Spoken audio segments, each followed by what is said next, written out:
ನಮಸ್ಕಾರ ಪ್ರೀತಿಯ ವೀಕ್ಷಕರೆಲ್ಲರಿಗೂ ಇವತ್ತಿನ ಕಾರ್ಯಕ್ರಮಕ್ಕೆ ಆತ್ಮೀಯ ಸ್ವಾಗತ ಹೇಳ್ತಾ ಇರೋದು ನಾನು ಅನುಷಾ. ಇನ್ನೂ ಕೂಡ ನೀವು ಅಕ್ಷಯ ವೃಕ್ಷವನ್ನು ಬರ್ಮಾಡ್ಕೊಂಡಿಲ್ಲ ಅಂತಂದರೆ ಸ್ಕ್ರೀನ್ ಮೇಲೆ ಫೋನ್ ನಂಬರ್ಸ್ ಬರ್ತಾ ಇದೆ, ಕರೆ ಮಾಡಿ ಹೆಚ್ಚಿನ ಮಾಹಿತಿಯನ್ನು ಪಡೆದುಕೊಳ್ಳಿ. ಅನೇಕ ರೀತಿಯಾಗಿರುವಂಥ ಕಷ್ಟಗಳು, ಸಮಸ್ಯೆಗಳು, ತೊಂದರೆಗಳಾಗ್ತಾ ಇದೆ, ಅದೆಲ್ಲದಕ್ಕೂ ಕೂಡ ನೀವು ಬ್ರೇಕ್ ಹಾಕಬೇಕು ಅಂತಂದರೆ ಅಕ್ಷಯ ವೃಕ್ಷವನ್ನು ಪ್ರೀತಿಯಿಂದ ನೀವು ಬರ್ಮಾಡ್ಕೊಳ್ಬೋದು. ಇನ್ನು ಪ್ರತಿನಿತ್ಯ ನಮಗೆ ವಿಚಾರಗಳ ಬಗ್ಗೆ ಮಾಹಿತಿ ಮಾರ್ಗದರ್ಶನ ನೀಡೋದಕ್ಕೆ ಇವತ್ತಿನ ಕಾರ್ಯಕ್ರಮದಲ್ಲಿ ಕೂಡ ನಮ್ಮ ಜೊತೆಯಲ್ಲಿದ್ದಾರೆ ಅಥರ್ವ ಸಿದ್ಧ ಪುರುಷ ಡಾಕ್ಟರ್ ವಿಷ್ಣುದತ್ತ ಗುರೂಜಿಯವರು. ಗುರುಗಳನ್ನ ಇವತ್ತಿನ ಕಾರ್ಯಕ್ರಮಕ್ಕೆ ಬರ್ಮಾಡ್ಕೊಳ್ಳೋಣ. ನಮಸ್ತೆ ಗುರುಗಳೇ, ಕಾರ್ಯಕ್ರಮಕ್ಕೆ ಆತ್ಮೀಯ ಸ್ವಾಗತ. ಇನ್ನು ಸೋಮವಾರದಿಂದ ನೀವು ಸಂಜೆ ಕಾರ್ಯಕ್ರಮದಲ್ಲಿ ನಮಗೆ ಮಂತ್ರಗಳ ಸಿದ್ಧಿ ಅಥವಾ ಏನೇನು ಮಾಡಬೇಕು ನಾವು ಆ ದಿನ ಅನ್ನೋದ್ರ ಬಗ್ಗೆ ಹೇಳ್ತಾ ಬಂದಿರಿ. ಶನಿವಾರಕ್ಕೆ ಬಂದು ನಿಂತೀವಿ. ಇವತ್ತು ಶನಿವಾರ ಆಗಿರೋದ್ರಿಂದ ಯಾವ ಮಂತ್ರದ ಪಠನೆಯನ್ನು ಮಾಡಬೇಕಾಗತ್ತೆ, ಮಾಡೋದ್ರಿಂದ ಆಗುವಂತಹ ಲಾಭಗಳು ಅಥವಾ ಅಡ್ವಾಂಟೇಜಸ್ ಏನಿರುತ್ತೆ, ಇದ್ರ ಬಗ್ಗೆ ತಿಳಿಸ್ಕೊಡಿ. ಓಂ ವಿಶ್ವಸ್ಮೈ ನಮಃ. ಪ್ರೀತಿಯ ಬಂಧುಗಳೇ, ಮನೋವ್ಯಾಕುಲಗಳು ಏನೇನು ಇರುತ್ತವೋ ಪಾಪ ಒಂದು ಎರಡಲ್ಲ, ಅನೇಕ ರೀತಿಯಾಗಿರ್ತಕ್ಕಂತಹ ವ್ಯಾಕುಲತೆಗಳಿಂದ ಕೂಡಿದ್ದು ನಮ್ಮ ಬದುಕಿನಲ್ಲಿ ಅನೇಕ ಪ್ರಯಾಸಗಳನ್ನು ಪಟ್ಟಿರ್ತಕ್ಕಂತಹದ್ದು, ಯಾವುದೂ ಕೂಡ ಪ್ರವರ್ಧಮಾನಕ್ಕೆ ಬರದೇ ಇರತಕ್ಕಂತಹದ್ದು. ಎಲ್ಲ ದಿನಗಳನ್ನು ಕೂಡ ನಾವು 365 ದಿನಗಳನ್ನು ಕೂಡ ಕಷ್ಟ ಕಾರ್ಪಣ್ಯಕ್ಕೆ ಹೋಲಿಸ್ಕೊಂಡು ಜೀವನವನ್ನು ಮಾಡದಂಥ ಸಂದರ್ಭದಲ್ಲಿ ನಮಗೆ ಯಾರಾದರೂ ಕೂಡ ಪ್ರಾಣ ಅಪಾನ ವ್ಯಾನ ಉದಾನ ಸಮಾನ ಈ ಪಂಚಮುಖಿ ಹನುಮನನ್ನು ನೀವು ಪ್ರಾರ್ಥನೆ ಮಾಡೋದಾದರೆ ಅದರಲ್ಲಿ ಒಂದೊಂದು ಮುಖಕ್ಕೂ ಒಂದೊಂದು ಅರ್ಥವನ್ನು ಹೇಳಿರ್ತಕ್ಕಂಥದ್ದು ಹನುಮನಿಗೆ ಸಂಬಂಧಪಡುವಂಥದ್ದು.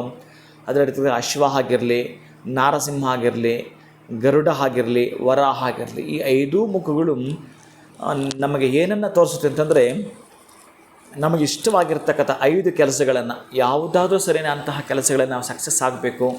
ಮಗನ ವಿದ್ಯಾಭ್ಯಾಸ ಆಗಿರಲಿ ಅಥವಾ ಮಗಳ ಮದುವೆ ಆಗಿರಲಿ, ನೀವು ಮಾಡೋಂಥ ಬಿಸ್ನೆಸ್ ಆಗಿರಲಿ ಅಥವಾ ಯಾವುದೋ ಒಂದು ಸೈಟನ್ನು ತೆಗೆದುಕೊಳ್ಳೋದಾಗಿರಬಹುದು, ಒಂದು ಮನೆಯನ್ನು ಕಟ್ಟೋದಾಗಿರಬಹುದು, ಜಾಬ್ ಆಗಿರಬಹುದು, ಈ ತರಹದಂತ ಮಾಡಬೇಕಂತ ಹೊರಟಿದ್ದೀವಿ.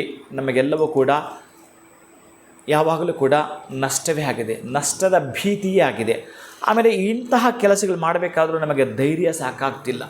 ನಾವು ಅಲ್ಲಿ ಹೂಡಿಕೆ ಮಾಡೋದು, ಎಲ್ಲೋ ಒಂದು ಕಡೆ ನಮಗೆ ಕಂಫರ್ಟ್ ಇಲ್ಲ, ಅಲ್ಲಿ ನಮಗೆಲ್ಲ ಕಂಫರ್ಟ್ ಝೋನ್ ಕಾಣ್ತಾ ಇಲ್ಲ ಅಲ್ಲಿ ಅನ್ನೋದು ಕೂಡ ಬೇಸರ ಕೊಡಗಾಗಿದ್ದರೆ ನೀವು ಪಂಚಮುಖಿ ಹನುಮನನ್ನು ಪ್ರಾರ್ಥನೆ ಮಾಡೋದು. ಎಲ್ಲಾದರೂ ಪಂಚಮುಖಿ ಹನುಮನ ದರ್ಶನವನ್ನು ಸಾಧ್ಯವಾದಷ್ಟು ಶನಿವಾರಗಳ ಕಾಲ ಮಾಡಿಕೊಳ್ಳುವಂಥದ್ದು. ಇನ್ನು ಆ ಪಂಚಮುಖಿ ಹನುಮನ ದೇವಸ್ಥಾನದಲ್ಲಿ ಕುಳಿತುಕೊಂಡು ಹನುಮಾನ್ ಚಾಲೀಸ ಓದುವಂಥದ್ದು. ಪಂಚಮುಖಿ ಆಂಜನೇಯನಿಗೆ ಸಂಬಂಧಪಟ್ಟಾಗೆ ಭುಜಂಗ ಸ್ತೋತ್ರವನ್ನು ಓದುವಂಥದ್ದು. ಪ್ರಸನ್ನ ನುರಾಗಂ ಪ್ರಭಾಕಾಂಚನಾಂಗಂ ದ್ವಿಷದ್ಗೀತ ಶೌರ್ಯಂ ತಮೋಘಾತ ದಕ್ಷಂ ತಮೋಮತ್ಪ್ರಕಾಶಂ ಹನುಮಂತ ಮೀರೇ. ಈ ಒಂದು ಹನುಮಂತನಿಗೆ ಸಂಬಂಧಪಡೋ ಭುಜಂಗ ಸ್ತೋತ್ರವನ್ನು ನೀವು ಪಠಿಸೋದೇ ಆದರೆ ₹1 ನಾಣ್ಯವನ್ನು ಕೈಲಿ ಹಿಡ್ಕೋಬೇಕು. ಕೈಲಿ ಹಿಡ್ಕೊಂಡು ಹೀಗೆ ನಿಮ್ಮನ್ನು ನೀವು ಸುತ್ತುವರಿತಕ್ಕಂತಹದ್ದು.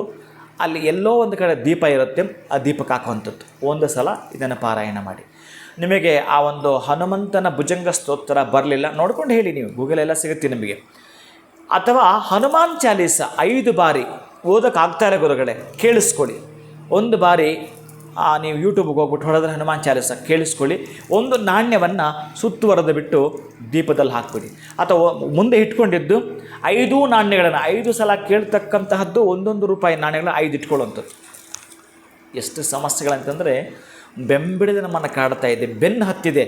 ಏನೋ ಹೇಳ್ತಾರಲ್ಲ, ಈ ಶನಿ ಹೆಗಲೇರಿದಂತೆ ಏನೇನೋ ಮಾತಾಡ್ತಾರಲ್ಲ, ಇದೆಲ್ಲದಕ್ಕೂ ಕೂಡ ರಾಮಬಾಣ ಈ ಪಂಚಮುಖಿ ಹನುಮಂತನನ್ನು ನೀವು 5 ಬಾರಿ ಕೇಳಿಸಿಕೊಂಡು ಅಥವಾ ನೀವೇ ಪಾರಾಯಣ ಪಠಣವನ್ನು ಮಾಡಿ ಈ ನಾಣ್ಯಗಳನ್ನು ನಿಮಗೆ ನಿವೇದಿಸಿಕೊಳ್ತಾ ಯಾವಾಗ ಆ ಎಣ್ಣೆಗೆ ಹಾಕ್ತಿರೋ ನೀಚ ನಿಕೃಷ್ಟ ಇನ್ನು ದಾರಿದ್ರ್ಯ ಪೀಡ ಪರಿಹಾರವಸ್ತು.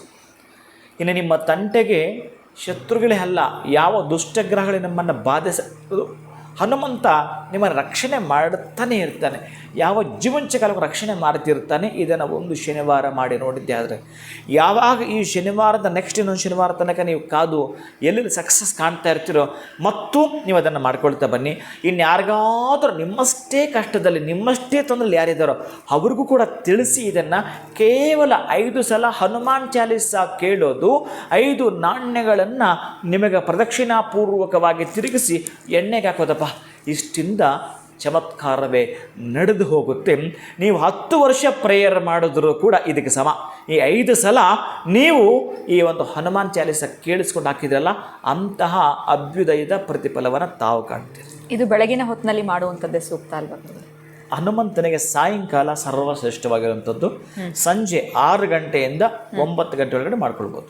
ಖಂಡಿತ. ಇನ್ನು ಶನಿವಾರದ ದಿನ ಯಾವ ಒಂದು ಮಹತ್ ಕಾರ್ಯ ಮಾಡೋದ್ರಿಂದ ಎಲ್ಲೋ ಒಂದು ಕಡೆ 10 ವರ್ಷದಿಂದ ಆಗದಿರೋಂಥ ವರ್ಕ್ ಕೂಡ ಇದು ಒಂದೇ ಇದರಲ್ಲಿ ಆಗುತ್ತೆ ಅನ್ನೋದನ್ನ ತಿಳಿಸ್ಕೊಟ್ರಿ. ಇನ್ನು ಹನುಮಾನ್ ಚಾಲೀಸ್ ಹೇಳಕ್ ಬರಲ್ಲ ಅಂದ್ರೂ ಪರವಾಗಿಲ್ಲ, ಕೇಳಿಸ್ಕೊಳ್ಳೋದ್ರಲ್ಲೂ ಕೂಡ ಫಲ ಸಿಗುತ್ತೆ ಅಂತ ತಿಳಿಸ್ಕೊಟ್ಟಿದ್ದೀರಾ.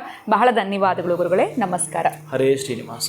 ತುಂಬ ಜನಕ್ಕೆ ಕನ್ಫ್ಯೂಷನ್ ಆಗ್ತಾ ಇರುತ್ತೆ, ಎಲ್ಲೋ ಒಂದು ಕಡೆ ಅದು ಮಂತ್ರ ಹೇಳುವಾಗ ಕ್ಲಾರಿಟಿ ಇಲ್ಲ ಅಥವಾ ನಮಗೆ ಅದನ್ನು ಕರೆಕ್ಟಾಗಿ ಹೇಳಕ್ಕೆ ಬರಲಿಲ್ಲ ಅಂತಂದರೆ ಎಲ್ಲಿ ತಪ್ಪುಗಳಾಗ್ಬಿಡುತ್ತೋ. ಆದರೂ ಚಿಂತೆ ಮಾಡಬೇಡಿ, ನೀವು ಹನುಮಾನ್ ಚಾಲೀಸ್ ಕೇಳಿಸ್ಕೊಂಡ್ರೂ ಕೂಡ ನಿಮಗೆ ಅಷ್ಟೇ ಫಲ ಸಿಗುತ್ತೆ ಅನ್ನೋದ್ರ ಬಗ್ಗೆ ನಮಗೆ ಗುರುಗಳು ಇವತ್ತು ತುಂಬಾ ಸರಳವಾಗಿ ತಿಳಿಸ್ಕೊಟ್ಟಿದ್ದಾರೆ. ಇವತ್ತಿನ ವಿಡಿಯೋ ತಮ್ಮೆಲ್ಲರಿಗೂ ಇಷ್ಟ ಆಗಿದೆ ಅಂತ ಭಾವಿಸ್ತಾ ಮತ್ತೊಂದು ಹೊಸ ವಿಚಾರದೊಂದಿಗೆ ತಮ್ಮನ್ನು ಭೇಟಿ ಮಾಡ್ತೀನಿ. ನಮಸ್ಕಾರ.